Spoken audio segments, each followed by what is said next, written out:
Hi friends, welcome to my channel. இந்த வீடியோல என்ன பார்க்க போறோம்னா விவோ மொபைல்ல சவுண்ட் கம்மியா வருதுன்னா இந்த ப்ராப்ளத்தை எப்படி சால்வ் பண்றதுன்னு தான் இந்த வீடியோல பார்க்க போறோம். ஓகே ஃப்ரெண்ட்ஸ், இந்த வீடியோ ஃபர்ஸ்ட் டைம் பாக்குறீங்கன்னா மறக்காம சப்ஸ்கிரைப் பண்ணுங்க. பக்கத்துல பெல் ஐகான் இருக்கும், அதையும் கிளிக் பண்ணுங்க. அதோட ஆளுங்கிற ஆப்ஷனை எனேபிள் பண்ணுங்க. அப்பதான் நம்ம சேனல்ல போடுற ஒவ்வொரு வீடியோவோட நோட்டிபிகேஷன் உங்களுக்கு மிஸ் ஆகாம கிடைக்கும். வாங்க வீடியோக்குள்ள போகலாம். ஃபர்ஸ்ட் செட்டிங்ஸை ஓபன் பண்ணலாம். நெக்ஸ்ட் இந்த பேஜ்ல சவுண்ட் அண்ட் வைப்ரேஷன் இந்த ஆப்ஷனை கிளிக் பண்ணலாம். நெக்ஸ்ட் பேஜ்ல பாத்தீங்கன்னா media volume, ringtone volume, notification volume, alarm வால்யூம்னு 4 ஆப்ஷன் இருக்கும்.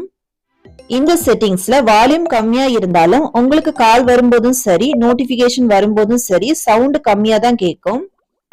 அதனால உங்களுக்கு எவ்வளவு வால்யூம் வேணுமோ அதுக்கேத்த மாதிரி அட்ஜஸ்ட் பண்ணலாம்.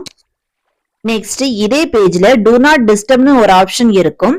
இந்த ஆப்ஷன் எனபிளா இருந்துச்சுன்னா ஆஃப் பண்ணி வச்சுக்கலாம்.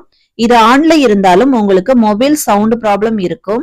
இந்த செட்டிங்ஸ் எல்லாம் முடிச்ச அப்புறமும் உங்களுக்கு சவுண்ட் ப்ராப்ளம் இருந்தா மொபைல் செட்டிங்ஸை ரீசெட் பண்ணலாம்.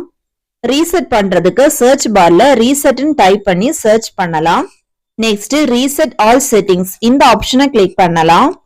நெக்ஸ்ட் திரும்பவும் ரீசெட் ஆல் செட்டிங்ஸ் இந்த ஆப்ஷனை கிளிக் பண்ணலாம். நெக்ஸ்ட் பேஜ்ல கீழே ரீசெட் ஆல் செட்டிங்ஸ் ஆப்ஷன் இருக்கும். அதை கிளிக் பண்ணா எல்லா செட்டிங்ஸும் ரீசெட் பண்ணலாம். இப்படி பண்றதுனால உங்களுக்கு மொபைல் சவுண்ட் ப்ராப்ளம் சரியாகிரும். ஓகே ஃப்ரெண்ட்ஸ், அவ்வளவுதான். இந்த வீடியோ பிடிச்சிருந்தனா லைக் பண்ணுங்க, ஷேர் பண்ணுங்க, கமெண்ட் பண்ணுங்க.